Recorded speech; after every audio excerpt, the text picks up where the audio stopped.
ESG. 요즘 진짜 많이 들리는 단어죠. 근데 솔직히 좀 막연하게 느껴지지 않으셨나요?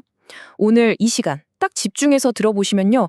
이 ESG라는 게 그냥 유행이 아니라 우리 경제의 판을, 그러니까 게임의 룰 자체를 완전히 새로 짜는 거대한 흐름이라는 걸 확실하게 느끼실 수 있을 겁니다.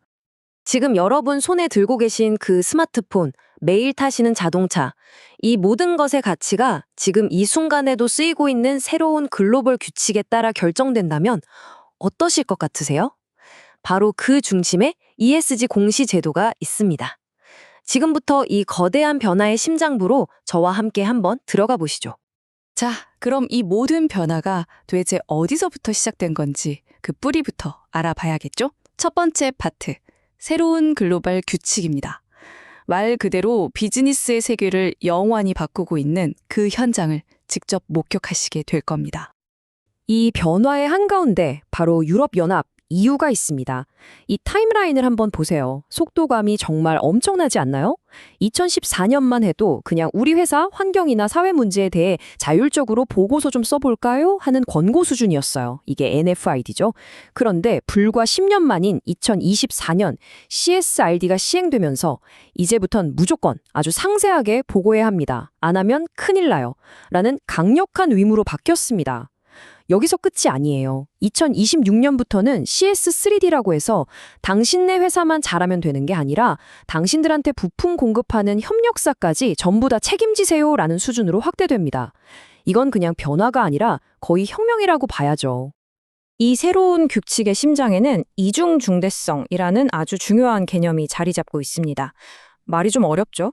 근데 이거 일방통행이 아니라 양방향 도로라고 생각하면 아주 쉬워요. 예를 들어서 어떤 자동차 회사가 있다고 쳐볼게요. 첫째, 이 회사 공장에서 나오는 탄소가 지구에 어떤 영향을 미치는지, 즉 회사가 세상에 미치는 영향을 공개해야 하고요. 이걸 외부 관점이라고 하죠.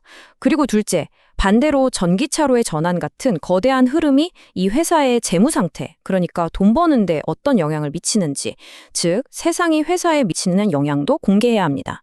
이게 내부 관점이고요. 이 두 가지를 모두 투명하게 까라는 겁니다. 정말 꼼꼼하죠. 이 표를 보시면 변화가 그냥 한눈에 딱 들어옵니다. 정말 극적이지 않나요? 과거에는 ESG라는 게 이렇게 하면 회사 이미지도 좋아지고 좋잖아요? 이 정도의 권장사항, 그러니까 소프트로였다면 이제는 이거 안 지키면 법 위반이고 벌금입니다. 하는 말 그대로 아주 딱딱하고 무서운 하드로우로 바뀐 겁니다. 게다가 책임져야 하는 범위도 우리 회사만 잘한다고 끝나는 게 아니라 우리랑 거래하는 모든 협력사까지 그야말로 가치사슬 전체로 넓어졌습니다.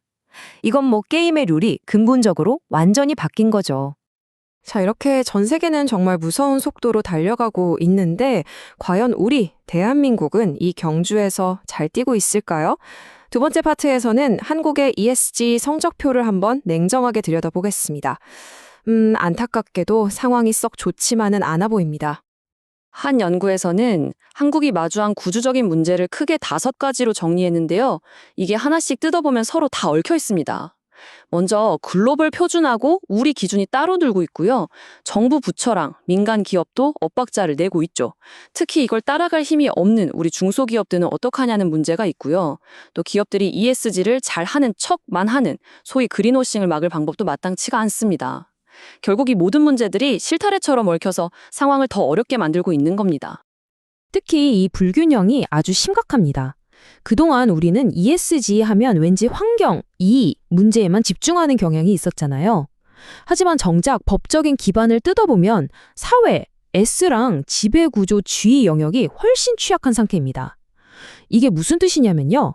예를 들어서 기업 내 성별 임금 격차나 이사회가 얼마나 독립적으로 운영되는지 같은 진짜 중요한 정보들이 제대로 공개되지 않고 있다는 거죠.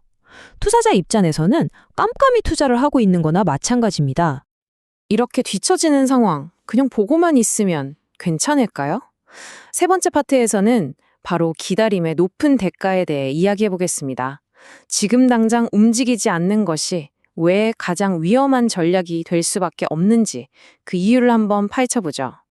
바로 이 문장이 현재 상황의 심각동을 아주 정확하게 짚어주고 있습니다. 정부가 기준 발표를 계속 미루는 것 자체가 국제사회에는 한국 정부 정책 리더십이 흔들리고 있구나라는 신호로 읽히고 이게 결국 한국의 ESG 제도 전체를 믿을 수 없다는 불신으로 이어진다는 겁니다. 방향을 잃고 우왕좌왕하는 모습 그 자체가 가장 큰 리스크가 되어버린 거죠. 이 지연이 초래하는 위험은 크게 세 가지 시한폭탄과 같습니다. 첫째는 신뢰도 폭탄, 국제사회에서 코리아 디스카운트가 심해지는 거죠.